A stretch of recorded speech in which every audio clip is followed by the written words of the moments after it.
Good morning. It is Sunday the 24th of May 2025.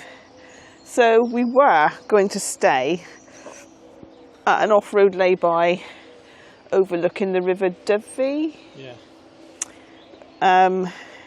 It was a really lovely little spot, but we moved because a bloody great big truck thing, lorry truck, came thundering in and scuffed poor old Basil. I was sat inside and I felt like a knock, like something bump into the van, and the whole van shook. And is it that scuff up there? That scuff up there, there's a little, you can feel a scuff. I don't know if you can see that. I don't know if that's me. Could be. Well, you can't really see that one, but yeah, these two on the corner. No damage. Don't know. Yeah, but it's not the point, is it? No, he couldn't get out. He didn't stop. He didn't stop. He couldn't get out fast enough, and by the time put some shoes on and got out, he was gone. So we managed. I did manage to get his reg and the company name. Yeah. So I'm going to give him a phone call on Tuesday and remind them that it's a legal requirement to stop and check if you damage another vehicle. Which obviously he would have felt if I'd felt. He knew he'd done it. Yeah. Yeah. He reversed. Oh, did he? Yeah. What do you mean reversed? When he hit it, he so he had to reverse back to unhit it and go a bit wider. But he just shot. He came in too quick into the yeah. So anyway, after me thinking what we were in the box, we weren't. We were nowhere near overhanging the box. It's like we were well in, and the wing mirrors was in, weren't they? Yeah. So I thought what you actually said about half an hour later, like. No, I'm going to move now because that could happen again. Probably wouldn't, but it could. So we drove up to NICON main car park bit. I've forgotten what it's called. Menguin Street or something like that. It is the main car park. It is the main car park, yeah. There are two car parks you were allowed to overnight in these. Yeah. Because it's Powys, isn't it? Powys are quite motorhome friendly. So it's free from 6 o'clock till 8 o'clock. Yeah. There are bins and there are toilets behind that wall somewhere, which you've got to pay for 40p. Right. The town centre is just there, so all your takeaways and shops. Yeah. So yeah, that's that. There were a few of the motorhomes here and campers. Oh, that camper's gone. The black one. Yeah, it's just gone. All right. Yeah. So. I'm not quite sure where we're going now. Anyway. Okay, so we've driven a few miles south of NICON to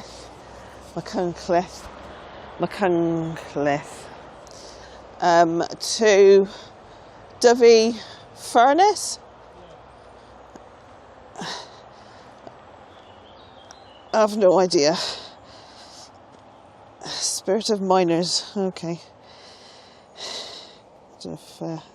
It's a bit of a manky board here.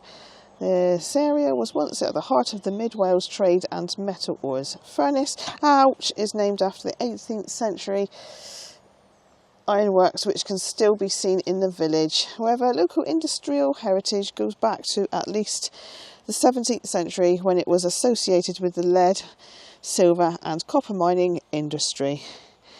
There we go. Oh, there's a campsite in there.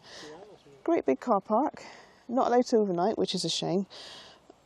Oh God. Right, okay, so not this Friday gone, the Friday before. I fell down the stairs at home. Managed to get myself up, but as a result of that, the remaining injury is that I've pulled all the muscles down the left hand side of my back and I'm in agony. So that's why I'm going, ow, very pitiful. Yeah, it's just not getting any better. And no, I'm not going to the doctor. So, yeah, drive down through here to the car park behind me. I don't know what the road is. But you can hear rhododendrons.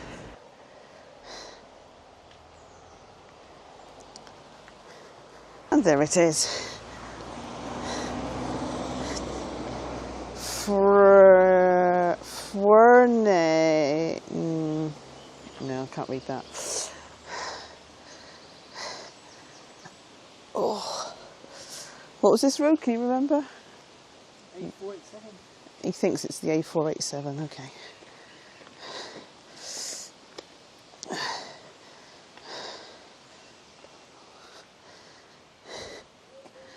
Okay. Oh, you can go down there. Looking at it. Oh, look! I like the way they've done the fire on the things. Everything but the iron. Welcome to Wales's best example of an 18th century charcoal burning iron furnace. Everything is here to make iron, timber to make. Oh, sorry. Everything is here to make iron, timber to make the charcoal for the furnace, and water power to pump the bellows. Everything except the iron ore that is between 1750 and 1800. Ore was shipped here from Cumbria and cast into pig iron. The furnace's usefulness was short-lived, as industry elsewhere moved towards the use of coke as fuel.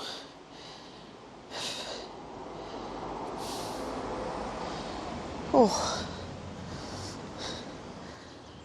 I like the fire.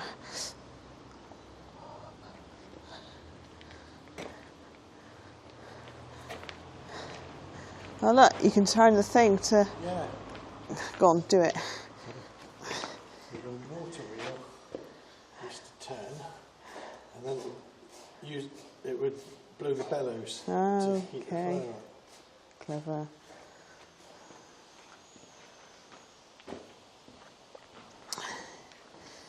It was here that the molten iron was cast into pigs. What's pigs then?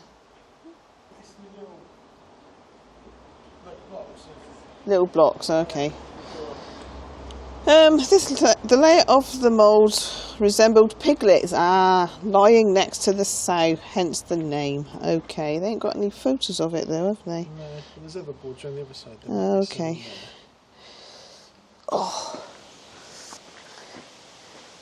nice bench. Oh, look at that tree and the roots. Oh, hello.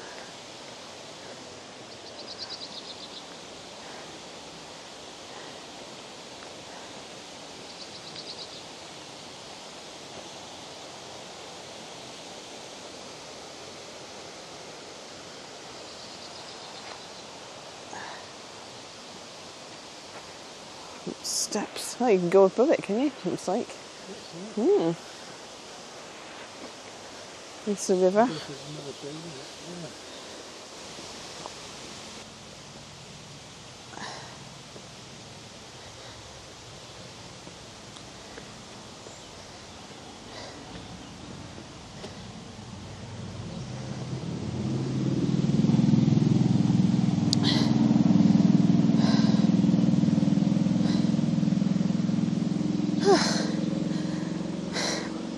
Water falling onto the blades of the waterfield turned it around. The wheel's elongated axle stretched into the building, where it revolved to inflate and squeeze two bellows.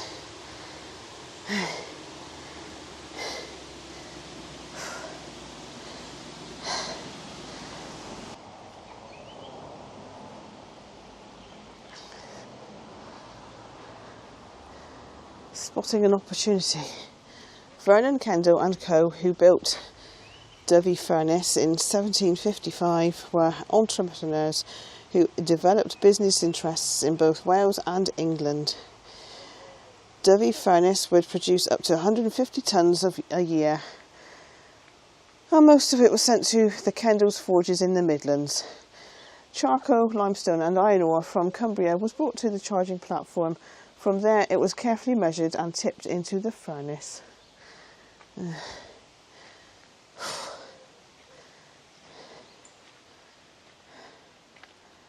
Okay, oh, we came down, that's where we've parked down that road.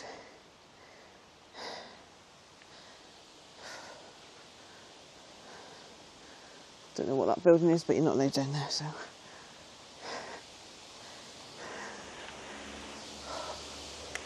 Oh, he's down there.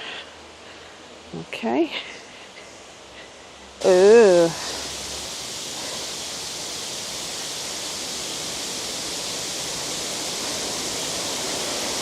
Wow.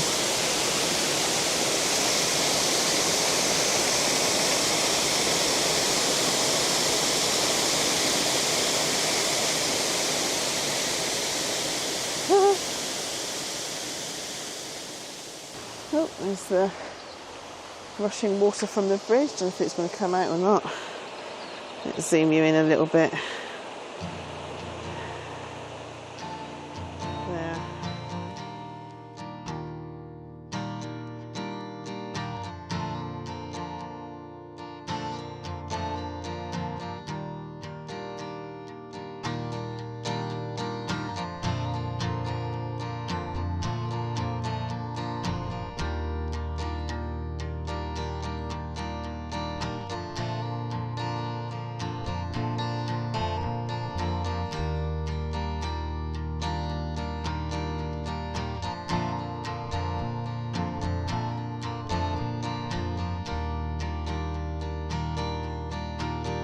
Worth stopping off for.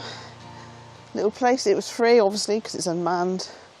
I don't know who owns it actually.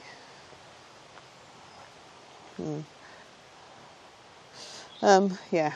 Anyway, I think we're off to an RSPB place, which is less than a mile back up the road where we just come from. I can't remember the name of it. We've been there before, but it was really a really rubbish day a couple of years ago. Yeah. Now at Bryn Leadworks, which is at the bottom of a big dam. I can't remember the name of the dam. I'll get you to put it up here somewhere on the screen.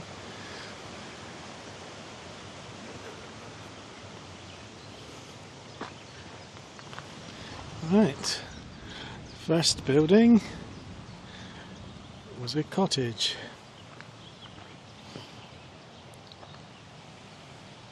Nothing exciting in there. Let's have a look over here.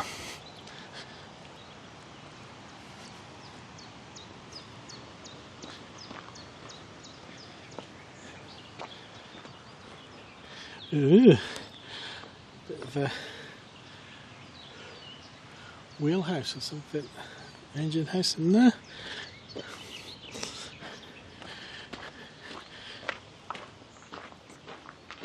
And an owl. Did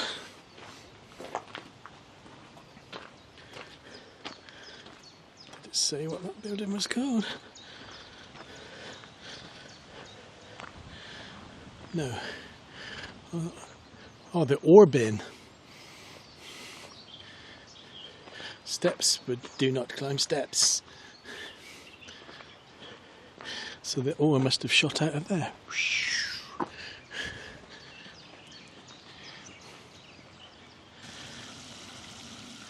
That's the remains of an old leat. Water going back into the river. Let's have a look up here.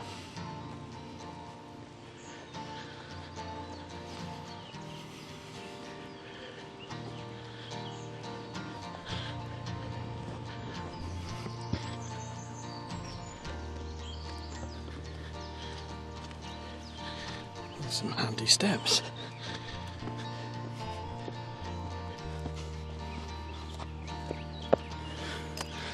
A bit more now. So like the top of the ore bin.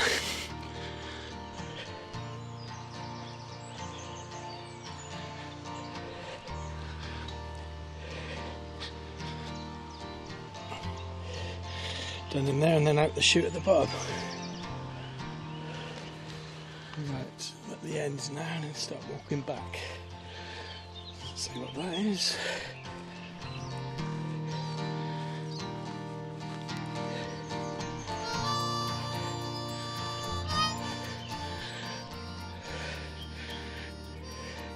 Barrett's drying oven.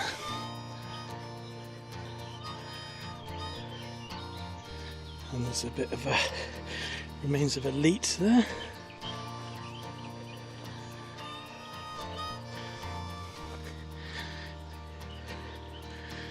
Just goes down through the tunnel there. It's dry, I'm not going to get my feet wet. Don't know what's in there, I'm not bending down.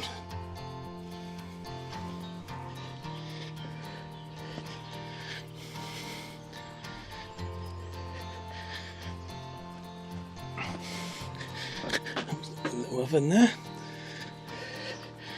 And a grate.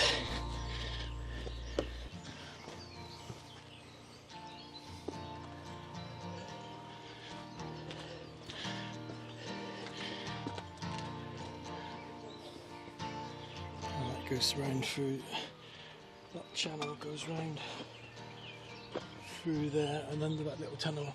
Just put me head in just now. So go back down here. Oh, back into the oven. So that must have been the flue with a. It was the flue. And he. Still some bits of metal and some grindstones there.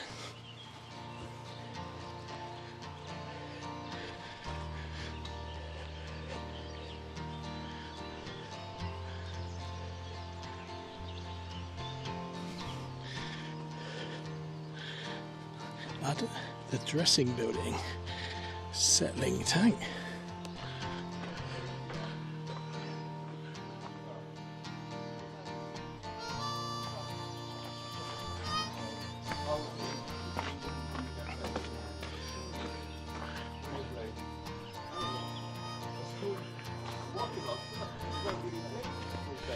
That's where I was just now. More settling tanks. Not going to hold much water in them. Bridge. Another broken settling tank.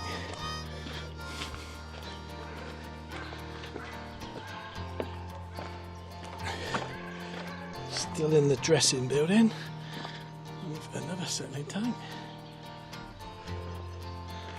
Oh, it goes on forever. Yet another tank. There's something big bolted down there, look.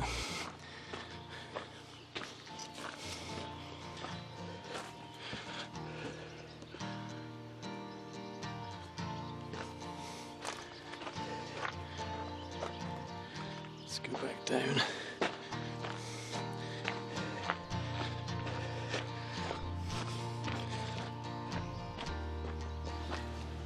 Looks like the sides of some of the settling tanks they've took off there. Bridge. Don't know if I saw an information board up here. Ah, the water wheel pit.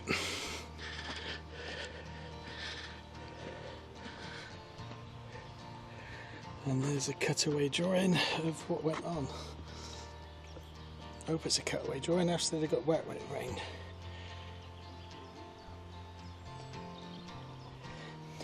Egg-ended boiler.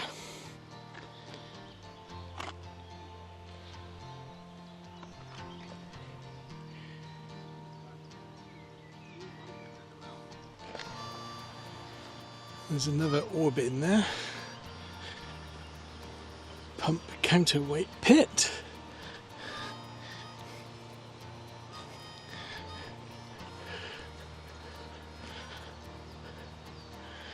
There's another pit over there.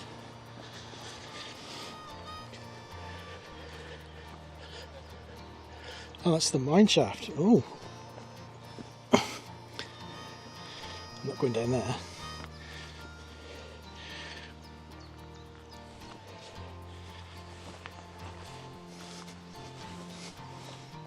Obviously it's been capped. I think it was probably deeper than that.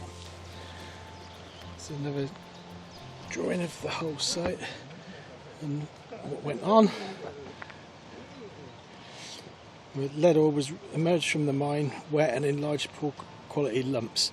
However, it needed to be reduced to the size of gravel with a high lead content before leaving the site. This was the process. Women and children broke down the lumps of ore using hammers, smashing it into pieces 1 cubic inch. The crusher's rollers crushed it enough to fall through a mesh underneath. Pieces too large were scooped up automatically and crushed again. Jiggers shook it, allowing heavier, purer ore to fall to the bottom. Rotating brushes in bottles, removed the smallest grains of lead from the remaining sludge. Packed into sacks, loaded onto wagons, the ore was then ready to leave. Skip or repeat any stages 2 to 3 when required.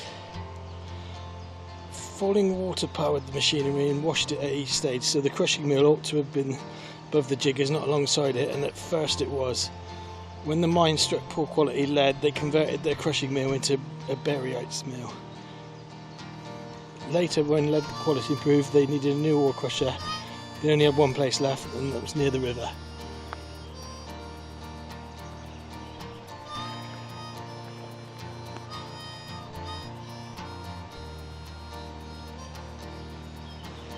It's just a view of the whole site again.